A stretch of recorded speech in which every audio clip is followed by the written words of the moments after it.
Okay, I think many of you thought that I was going to stop making phrasal verb videos when I got to about 30 hours or 35 hours, but no, it's never going to stop. I'm going to keep making phrasal verb videos because there are so many phrasal verbs.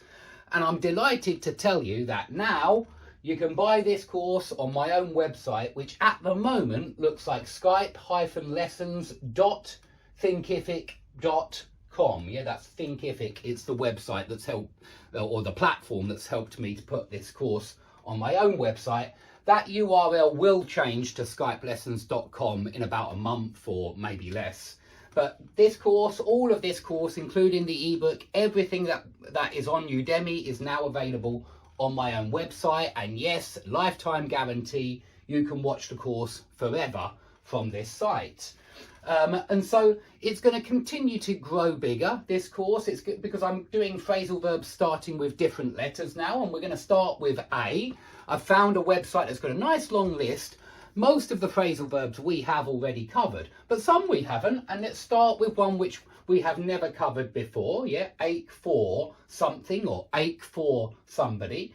And I'll remind you of one that we have done before, which is hanker after.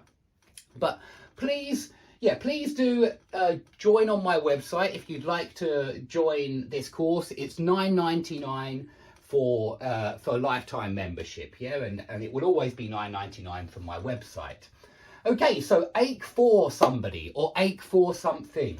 It means exactly the same as long for somebody or long for something, yearn for somebody, yearn for something. It means you really, really, really want something, or you really, really, really want somebody. Yeah, it can be somebody or something.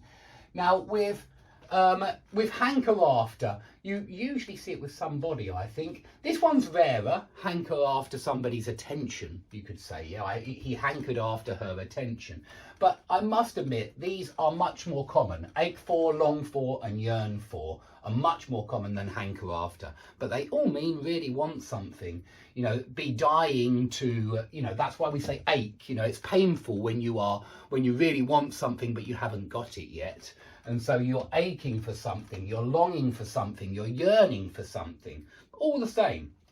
Okay, if you act on a complaint, you respond to the complaint. If you act on the findings in the report, you respond to, you act because of those findings, yeah? Just like you act because there's been a complaint and so you might need to change something to improve your business, something like that, yeah? And so when you act on something, you respond to information. You act because of the content of that information. So if the police act on a tip-off, remember a tip-off is where they receive information from the public about a crime. So if the police act on a tip-off, they probably arrest somebody, and probably the person who was in the tip-off, yeah, the person who was named as the suspect in the tip-off. So the police can act on a tip-off. The police can arrest someone when they're acting on information they've received from a witness. Yeah, you can act on your friend's advice, which just means follow your friend's advice. You act in response to that advice. So this act on means respond to information by acting, you know, according to that information. Yeah, I mean, the information is useful. It's interesting in some kind of way, and you want to act on it because, you know, it's good advice, or it's a tip-off for the police, so it's very useful. So yeah, act in response to information, basically, act on. You do occasionally see it in medicine, but I don't think that this is anywhere near as important. When you say something like, I don't know, this drug acts on the white blood cells, or I don't know, something like that. It's a biological term then, when one biological entity, like usually a pharmaceutical product, acts on something else. Or maybe this protein acts on this enzyme. I must admit, I'm not a biologist, as you might have guessed, and I'm not very into medicine, as you might have guessed. So act out now is very, very different from act on, very different. If you act something out, you're usually acting out your anger, or you're acting out your emotions, or you're acting out your desires, especially desires. And, you know, here's a sentence that I came up with. This is where I usually see act out. It's usually in psychology and psychoanalysis. And psychologists say, psychoanalysts say, that we act out our hidden desires in our dreams and in our unconscious behavior. Yeah, and so the idea here is that we're actually performing certain actions because we have these desires that we're unaware of. Yeah, these are unconscious desires, these are hidden desires, but we still see them appear in things like body language, you know, in simple gestures and movements, and also in our dreams. And so we act out these hidden desires in dreams, in our unconscious behavior.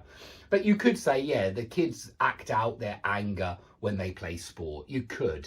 Although I wouldn't, I must admit. I normally see it used in the psychoanalytical sense of acting out desires.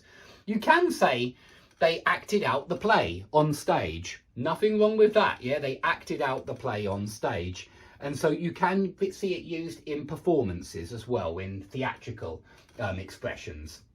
Okay, so that's act on, that's act out. What about act up?